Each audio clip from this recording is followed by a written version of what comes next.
बहुत ज्यादा है।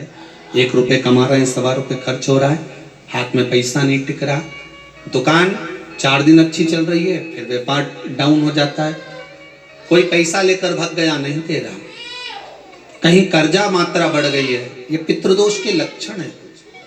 इसमें आपके घर में जो भी रुद्राक्ष पड़ा हो, जो भी रुद्राक्ष रखा हो, क्योंकि संभाल के तो आप रखते नहीं, पटक देते यहाँ में, जो भी रुद्राक्ष आपके घर में रखा हुआ, एक पानी के पात्र में उस रुद्राक्ष को डाल दीजिए, उसमें 1 चावल का दाना डाल दीजिए। महाराज, परिंदा जहां होता है, मटका, हंडा या रसोई घर में आपका जो पानी भरने का स्थान होता है, जिसको आरो क्या क्या लगा के रखते हो, उसी के कहीं पास में उस कलश को रख दीजिए, ऊपर से उसको ढक दीजिए। शाम के समय, सुबह रखा 10 बजे से 12 बजे के बीच में, शाम के समय प्रदोष काल में भगवान शंकर का नाम स्मरण कर कर, ओम नमः शिवाय बोलकर, श्री शिवाय नमस्तुभ्यम बोलकर, या महामृत्युंजय मंत्र का स्मरण कर कर, या गायत्री मंत्र का स्मरण कर कर, जो मंत्र आपकी बुद्धि में, विवेक में समाहित हो, उस मंत्र का नाम लेकर राम कृष्ण हरि जो बोल सकते हो, एक घी का दिया अवश्य प्रज्वलित करें, लंबी बाती का। कौन सी बाती का? फूल बत्ती का नहीं, गोल बत्ती का नहीं, लंबी बाती का। बत्ती का मुख दक्षिण की ओर, कहां पर होना चाहिए? दक्षिण की ओर, ना पूरब, ना पश्चिम, ना उत्तर। बत्ती का मुख कहां हो? दक्षिण की। जैसे श्राद्ध पक्ष में ब्राह्मण को जब भोजन कराते हैं तो ब्राह्मण का मुख श्राद्ध पक्ष के भोजन कराते समय अगर पूरब, पश्चिम और उत्तर का होता है तो श्राद्ध के भोजन का फल नहीं मिलता।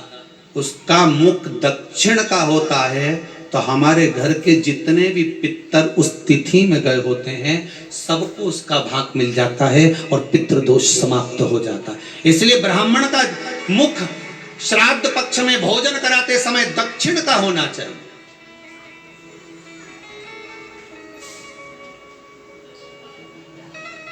ब्राह्मण का मुख दक्षिण का।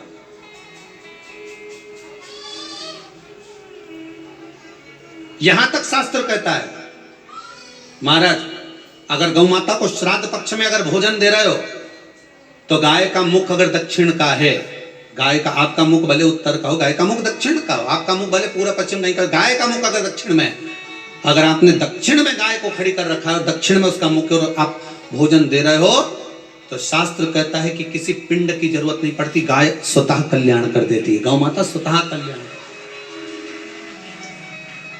दक्षिण मुखी हो तो दिए की जो बाती का मुख कहां होना चाहिए? दक्षिण का। और दक्षिण का मुख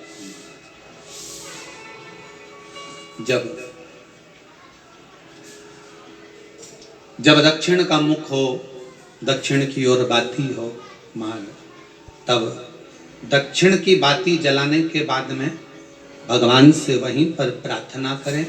जो कलश रखा है उसके ऊपर जो प्लेट रखी है, ढका गया है, वहां अपना सीधा हाथ रखें और अपने पूर्वजों का, अपने पितरों का स्मरण करें कि मेरे धन को लेकर कोई चले गया, मेरा व्यापार ऐसा चल रहा है, मेरा घर में बच्चों का विवाह नहीं हो रहा, या घर में इतनी अशांति है, या तकलीफ है, या कष्ट है, ये सब का स्मरण कर कर उस कलश को रात्रि भर रखे रहने दें। सुबह स्नान आदि करने के बाद फिर एक घी का दिया दक्षिण की ओर लगाकर सुबह 10 बजे से 12 बजे के बीच में उस जल को शिव जी को समर्पित कर कर जाएं और वो रुद्राक्ष लेकर वापिस आ जाएं। महाराज, वापिस आ जाएं, उस रुद्राक्ष को अपने घर में रख दीजिए। वर्ष भर वो रुद्राक्ष आपको कभी बीमारी से नहीं घिरने देगा, कभी किसी जगह खड्डे में नहीं जाने देगा, वो उन्नति की ओर ही बढ़ाएगा। भले कोई भी रुद्राक्ष हो, 1 मुखी से लेकर 14 मुखी, 20 मुखी, 18 मुखी, जो रुद्राक्ष आपके पास में, आप तो उसका स्मरण करिए। आप उसका स्मरण करें।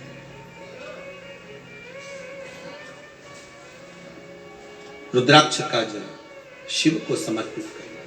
पितरों के जितने भी द्वार हैं, पितरों के जितने भी दरवाजे हैं, पितृलोक में जितने भी पितृ विराजमान होते हैं महाराज, ये सब शंकर के ऊपर चढ़े हुए जल का भाग ग्रहण करते हैं।